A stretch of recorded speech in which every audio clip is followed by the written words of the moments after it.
지난 주간에 제가 목소리가 안 나와서 좀 애를 먹었는데 기도해 주셔서 감사하고요. 한 주간 집에만 있었어요. 그래서 이렇게 쉬는 시간을 가졌는데 이런저런 생각을 하다가 저한테 문득 이런 생각이 들었습니다. 제 목소리가 안 나오는 거는 생각해 보니까 큰 문제가 아니에요.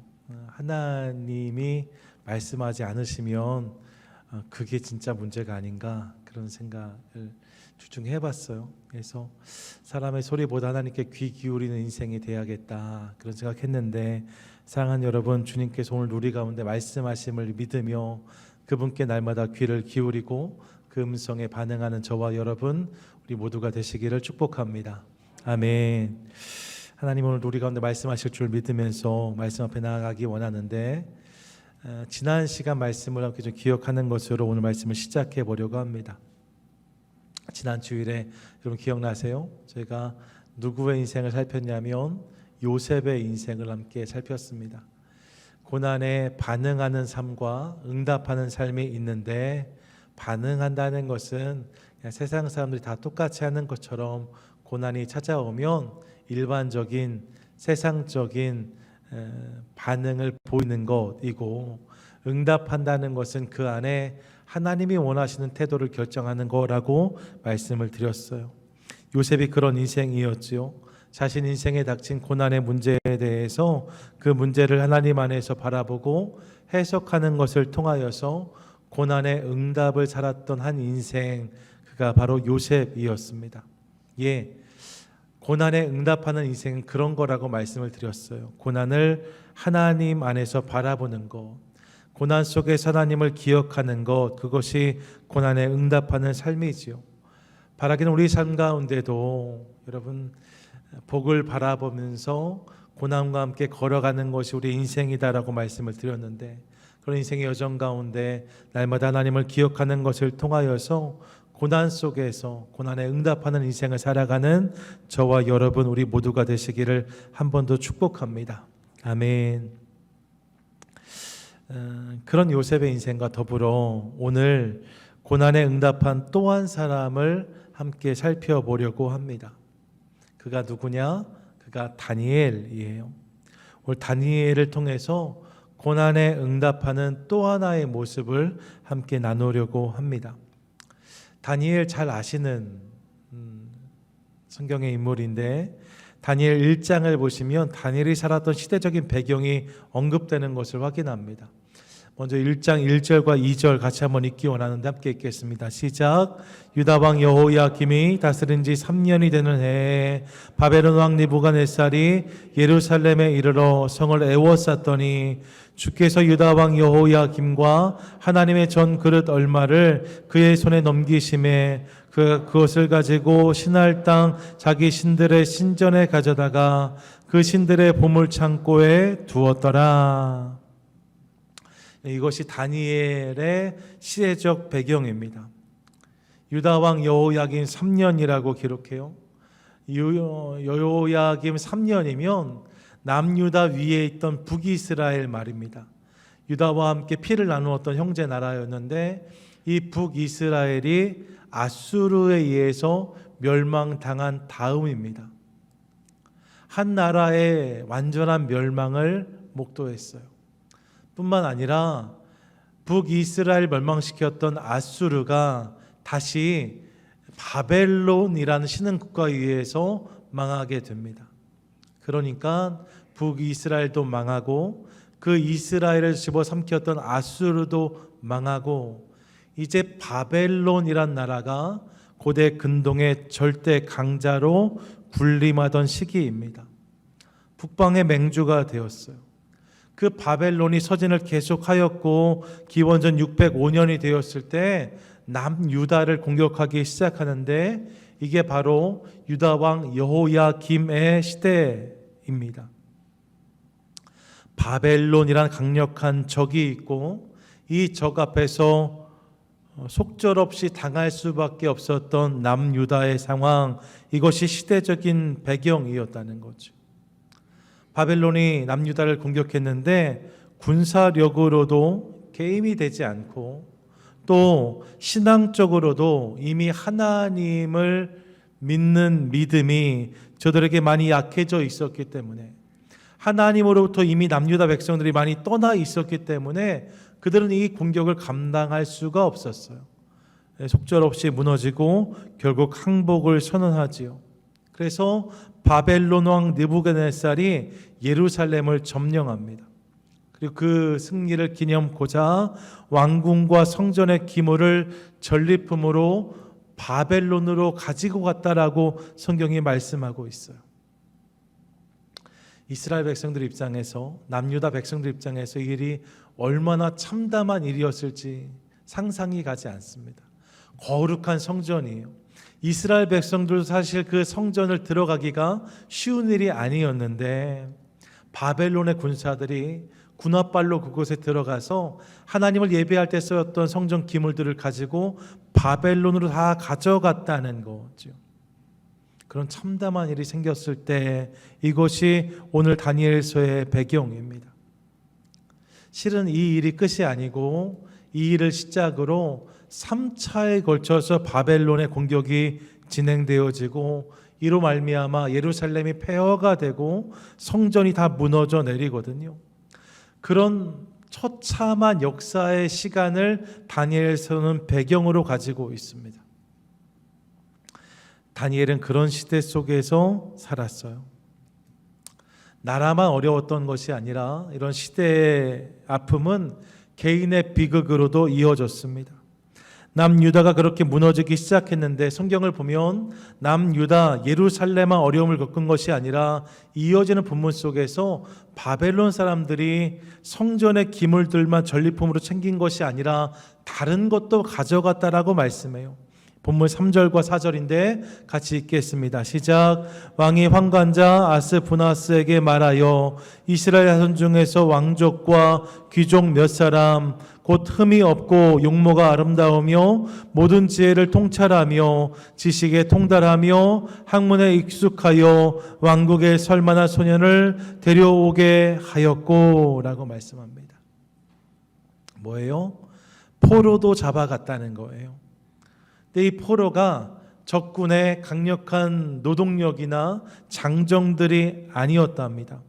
누굴 잡아갔는가? 성경을 보니까 이스라엘 자손 중에 왕족이나 귀족으로 흠이 없고 용모가 아름다우며 지혜와 지식이 훌륭하고 학식이 있는 소년들을 잡아갔다고 기록합니다. 소위 당대 남유다의 엘리트 소년들을 잡아간 거예요. 이건 바벨론의 점령지 지배 정책과 다 있습니다. 아수르 말이에요. 앞서 북이스라엘 멸망시켰던 아수르는 본인들이 어떤 지역을 점령하며 그 땅의 사람들을 다 잡아다가 사방으로 이주시켰어요. 그리고 이미 본인이 점령한 점령지에 있는 사람들을 그 땅에 밀어 넣어서 실은 삶의 토대 자체를 다 뒤바꿔 놓았습니다. 이렇게 해서 점령지를 다스리려고 하였거든요.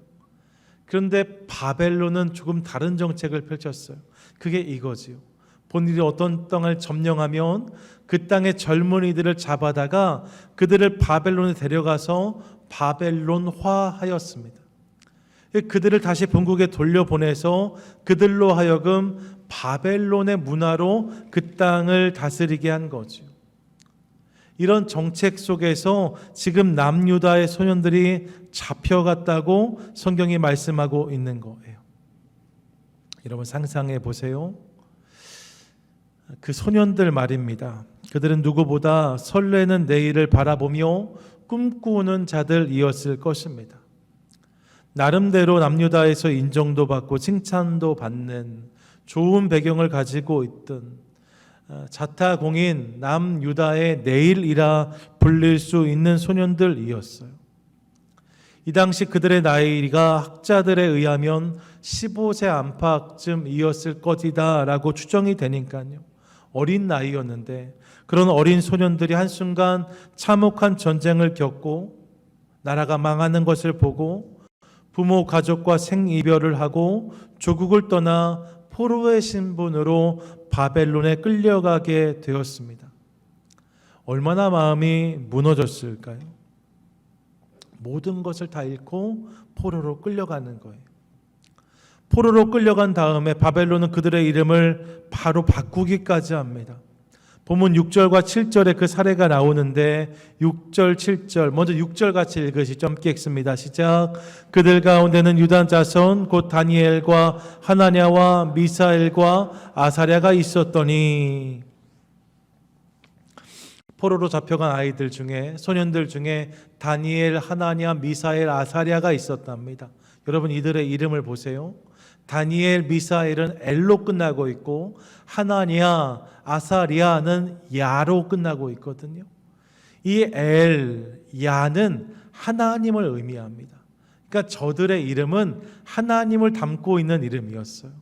그 부모가 그 소망을 가지고 이름을 지었고 그렇게 하나님 안에서 그들의 이름이 불려진 소년들이었습니다. 근데 그들의 이름이 바뀌었대요.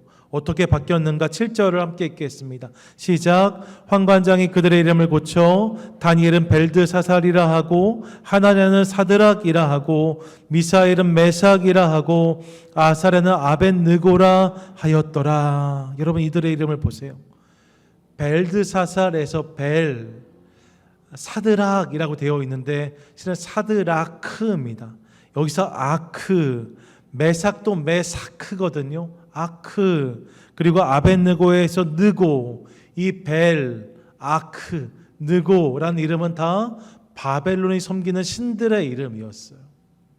그러니까 그들의 이름이 하나님을 찬양하는 이름에서 이방 신들께 구하고 기도하는 이름으로 바뀌었다는 것을 확인할 수 있습니다. 이름이 바뀐 거예요. 마치 일정시대 때 창씨 계명이 되었던 것처럼 우상과 미신들을 숭배하는 이름으로 그들의 이름이 바뀌게 된 거죠. 여러분 하루아침에 이름이 바뀌었어요. 하나님이 담긴 이름에서 이제 모든 사람이 저들을 이방 신들의 이름이 담긴 이름으로 부르기 시작합니다. 자기의 이름이 그렇게 불려질 때에 저들이 느꼈을, 소년들이 느꼈을 참담함은 이루 헤아릴 수 없는 것입니다. 뿐만 아니라 끌려온 소년들은 바로 그 땅의 언어, 문화, 지식, 신앙을 강요받습니다. 4절 하반절부터 5절까지를 보시면 이렇게 기록하는데 함께 읽습니다. 시작. 그들에게 갈대아 사람의 학문과 언어를 가르치게 하였고 또 왕이 지정하여 그들에게 왕의 음식과 그가 마시는 포도주에서 날마다 쓸 것을 주어 3년을 기르게 하였으니 그 후에 그들은 왕 앞에 서게 될 것이더라. 아멘. 포로로 끌려가서 그 땅에서 바벨론 사람으로 키워지게 되었다는 거예요. 이건 참 어렵습니다. 모든 것이 무너진 것처럼 느껴지는 상황에 지금 저들이 서 있습니다. 나라가 망했고 가족은 부서졌고 인생은 망가졌습니다. 이것이 다니엘의 시대적 배경이에요. 다니엘의 삶의 자리가 이런 자리였다는 거죠. 다니엘에게 있어서 이런 상황이 얼마나 무겁고 어려웠을까요? 여러분 우리가 이런 자리에 선다면 참 삶이 괴로울 것 같습니다. 어쩌면 스스로 인생을 포기하고 싶지 않았을까 그런 생각까지 해볼 수 있어요. 다니엘이 그런 어려운 시대 속에서 있었습니다. 그런데 우리가 이미 아는 것처럼 다니엘은 그런 상황 가운데 서 있었음에도 불구하고 그렇게 자신의 인생을 마무리하지 않습니다. 그가 바벨론에 끌려가서 모든 것을 빼앗기고 결국 하나님을 잃고 하나님을 찾지 않는 인생이 되었다라고 성경은 그의 인생을 기록하지 않습니다. 오히려 이미 우리가 알고 있는 것처럼 이후에 놀라운 일들이 펼쳐지지요. 다니엘은 신앙의 지조를 지키고 왕의 꿈을 해석합니다. 이후에 이로 말미암아 느부갓네살 왕이 소년 다니엘에게 절했다고 성경은 기록하고 있어요. 그리고 이 일로 말미암아 다니엘은 바벨론의 고위직에 중용됩니다. 중간에 그를 시기한 이들의 모함으로 사자굴에 들어가는 일도 있었지만 그 사자굴 역시 다니엘과 함께 하시는 하나님을 증거할 계기가 돼요. 사자굴에서 나온 다니엘 다 기억하시잖아요. 그렇게 승리하는 인생을 살고 이후에 바벨론의 5 왕 밑에서 다니엘은 제국의 총리로 역할을 감당합니다. 요셉과 비슷하지요. 소년으로 잡혀갔다가 제국의 총리가 된 사람. 그래서 우리는 그 다니엘을 하나님을 잘 섬겼던 신앙의 영웅으로 어두운 시대 속에 별처럼 빛났던 인생으로 기억하고 있습니다. 이게 다니엘의 결국이에요. 분명히 엄청난 시련과 고난이 있었답니다. 분명 그의 삶에 찾아온 위기가 있었습니다. 하지만 그 위기와 그 고난에 함몰되는 인생이 아니라 성경은 이를 넘어 비상하는 인생을 다니엘이 살아냈다라고 말씀하고 있어요. 얼마든지 고난과 위기에 실망으로, 절망으로, 포기로 반응할 수 있었지만 이를 넘어 그 위기와 고난에 응답함으로 하나님께 놀랍게 쓰임받는 인생을 살아냈다는 거죠. 전 저와 여러분도 그런 인생을 살 수 있기를 간절히 소망합니다. 상황에 함몰되어서 세상과 똑같은 반응에 머무는 인생이 아니라 상황과 위기를 뛰어넘어 우리 삶에 찾아온 문제에 응답하는 인생을 살 수 있기를 원해요. 그렇게 응답하는 것을 통하여서 하나님의 역사를 경험하는 귀한 인생 저와 여러분 되시기를 축복합니다. 아멘. 그렇다면 다윗은 어떻게 이처럼 고난과 위기에 응답하는 삶을 살 수 있었을까? 요셉은 하나님을 기억함으로 고난에 응답했잖아요. 다니엘은 어떻게 하나님께 앞에서 고난에 응답하는 삶을 살 수 있었는가? 오늘 본문을 보시면 이 본문 속에 고난의 상황 속에서 이런 반전을 가능케 한 한마디 키워드를 우리가 발견할 수 있습니다. 8절 전반절이에요. 같이 한번 읽겠습니다. 시작. 다니엘은 뜻을 정하여.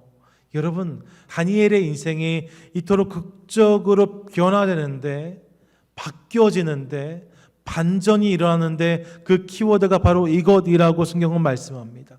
다니엘이 뜻을 정하여. 그가 뜻을 정함으로 이런 일들이 가능했다고 성경이 말씀하고 있는 거지요. 자신의 인생에 밀려오는 고난의 파도 앞에서 그는 뜻을 정하는 것으로 그 고난에 응답했다라고 말씀해요.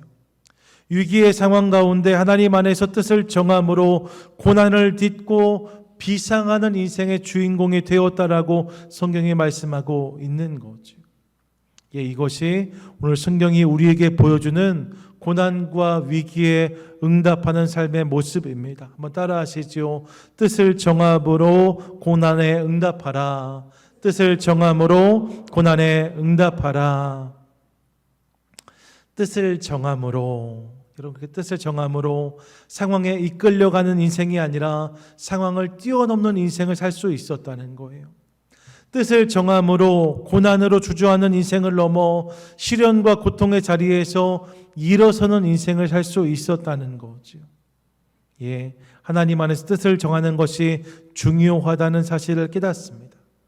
그렇게 하나님 안에서 뜻을 정하기 시작할 때 그 놀라운 일들이 우리 삶에도 임할 수 있다라고 성경은 말씀하고 있어요. 뜻을 정하시기 바랍니다. 하나님 안에 뜻을 정하시는 복된 인생 저와 여러분 되시기를 원해요. 옆에 분들에게 한번 인사해 주세요. 뜻을 정하는 인생을 삽시다. 시작. 뜻을 정하는 인생을 삽시다. 여러분, 뜻을 정하는 것이 중요합니다. 그렇다면 뜻을 정한다는 것은 구체적으로 어떤 것일까? 여러분, 저는 오해하지 않으셨으면 좋겠어요. 하나님 안에서 뜻을 정한다는 것은 하면 된다, 할 수 있다 정도의 구호를 외치는 것이 아닙니다. 단순히 바라는 바를 크게 써붙여 놓고 내가 절대로 흔들리지 않겠다 결심하는 것도 아닙니다. 바보들은 항상 결심만 한다는 책이 있어요. 여러분, 그런 거지요.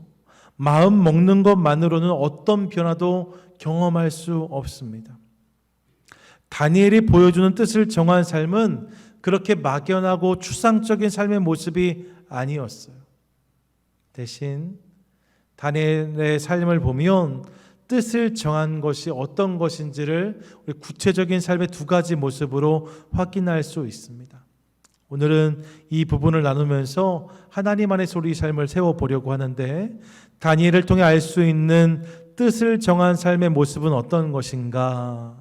첫째, 뜻을 정한다는 것은 거절해야 될 것을 거절한다는 것을 의미해요. 한번 따라 하시지요.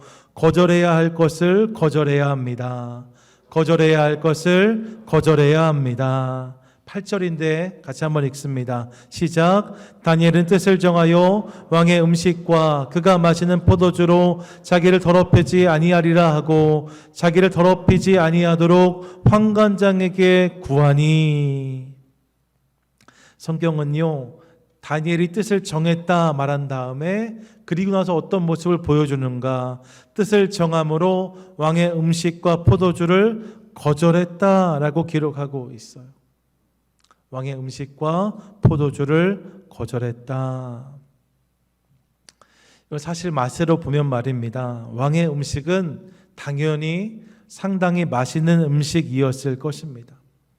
그래서 개역 한글 성경에서는 이 부분을 이전에 왕의 진미라고 번역했었어요.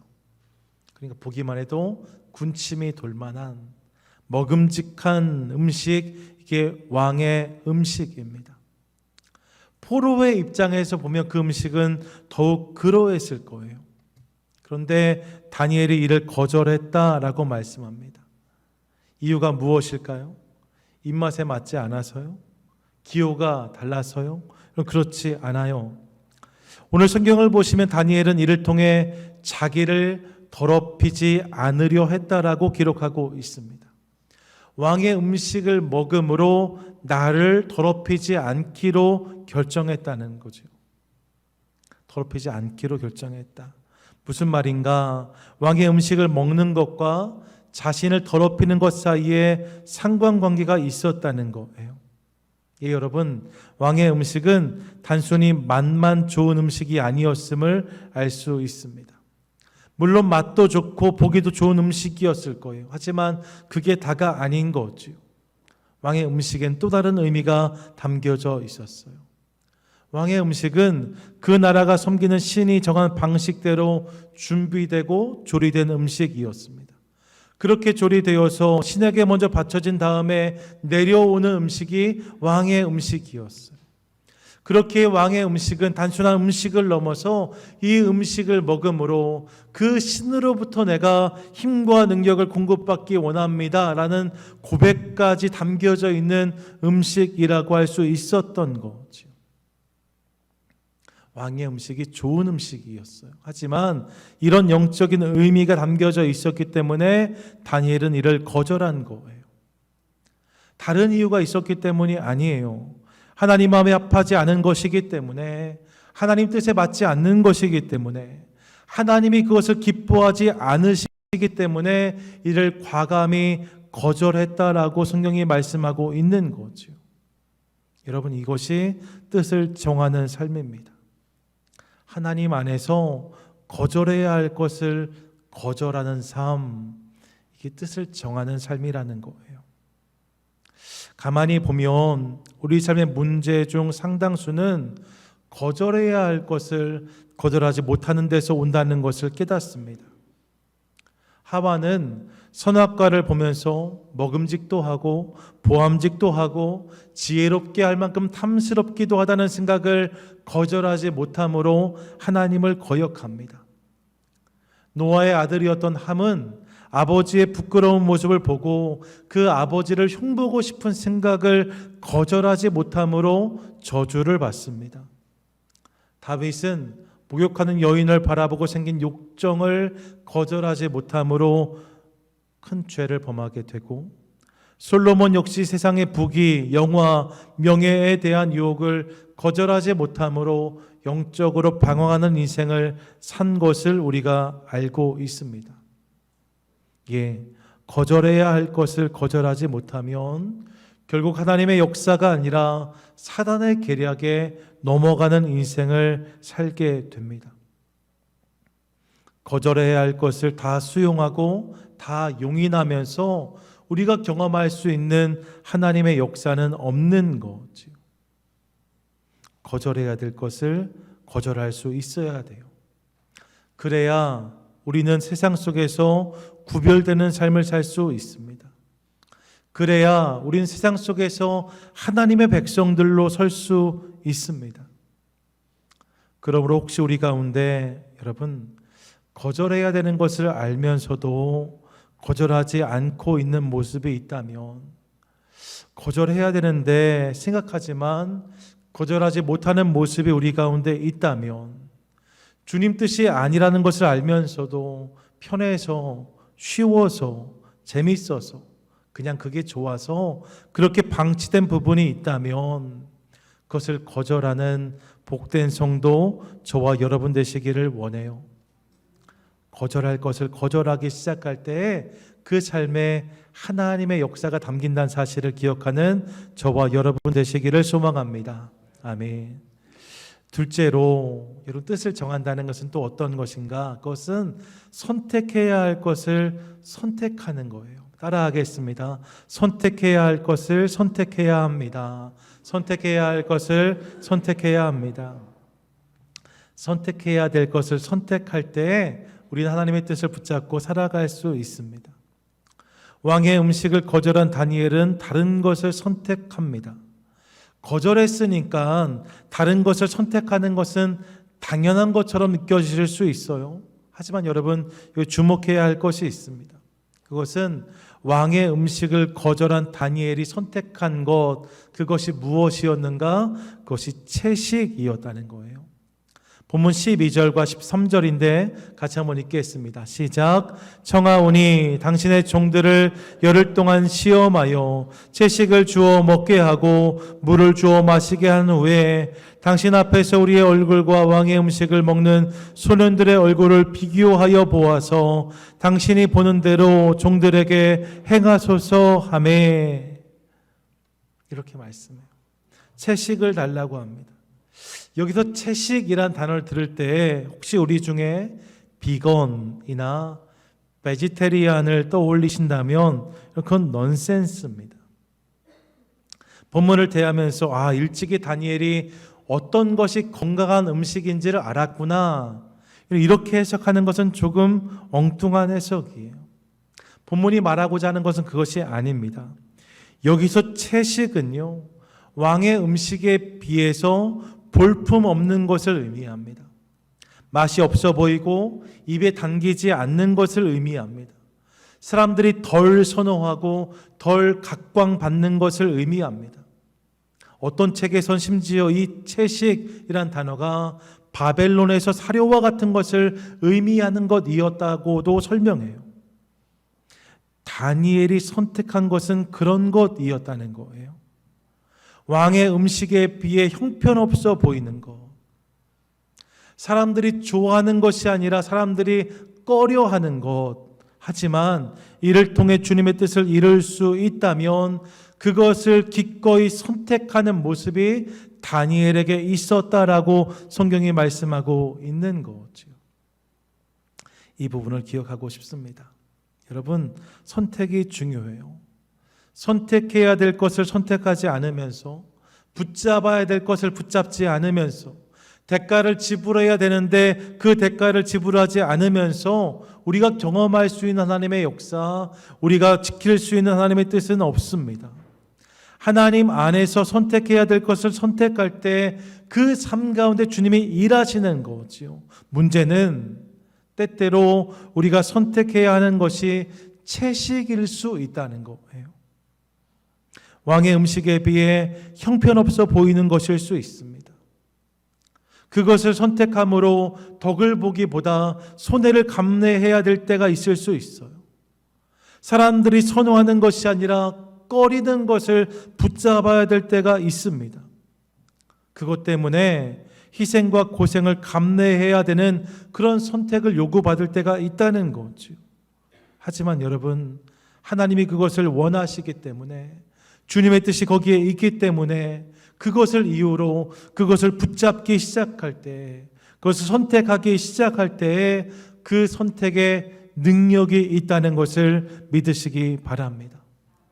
하나님이 그 선택, 그 인생에 당신의 이야기를 담아주시는 거죠.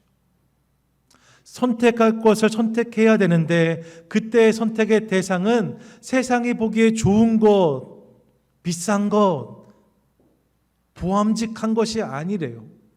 하나님 마음에 합한 것, 그렇다면 그것이 왕의 음식이 아니라 채식일지라도 그것을 붙잡는 인생을 통해서 하나님이 일하신다라고 말씀하고 있는 거지요. 저는 우리의 선택이 그런 것 될 수 있기를 원합니다. 뭐가 더 쉬운가, 뭐가 더 편한가, 뭐가 더 나를 기쁘게 하는가가 아니라 무엇이 진정 주님이 원하시는 것인가, 무엇을 진정으로 주님이 기뻐하시는가, 이것을 생각하며 우리가 선택하기 시작할 때 주님은 그런 우리의 삶 가운데 놀라운 은혜를 부어주실 줄 믿습니다. 아멘. 오늘 다니엘은 이렇게 자신의 삶에 찾아온 위기와 고난에 응답하였다라고 성경은 말씀하고 있어요. 자신의 의지로 어찌할 수 없는 위기의 상황 속에서 상황에 휩쓸리는 것이 아니라 뜻을 정함으로, 구체적으로 두 가지, 거절해야 될 것을 거절하고 선택해야 될 것을 선택함으로 주님이 원하시는 삶을 살아냈다라고 성경은 말씀합니다.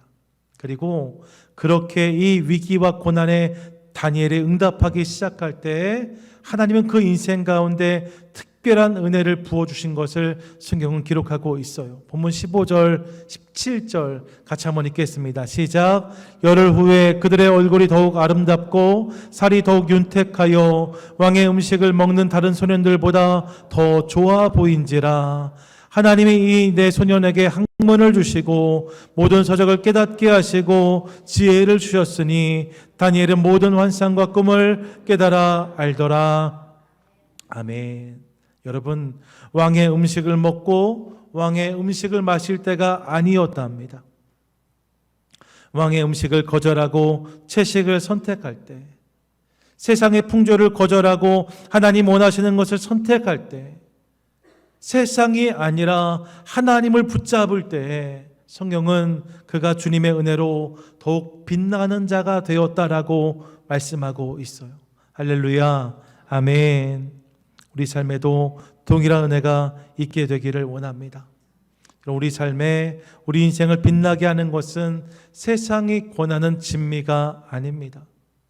주님의 뜻을 나의 뜻 삼고 그 안에 거하는 삶, 그 삶을 정하고 그 가운데 머물 때 그 결정이 우리 삶을 더욱 빛나게 할 줄 믿습니다. 바라기는 우리에게 주어진 모든 상황과 찾아오는 위기 속에서 다니엘과 같이 뜻을 정하는 모습으로 구체적으로 거절할 것을 거절하고 선택할 것을 선택하는 것을 통하여서 주님의 뜻을 이루고 그분의 은혜를 누리는 복된 인생, 저와 여러분 우리 모두가 되시기를 주님의 이름으로 간절히 축원드립니다. 아멘.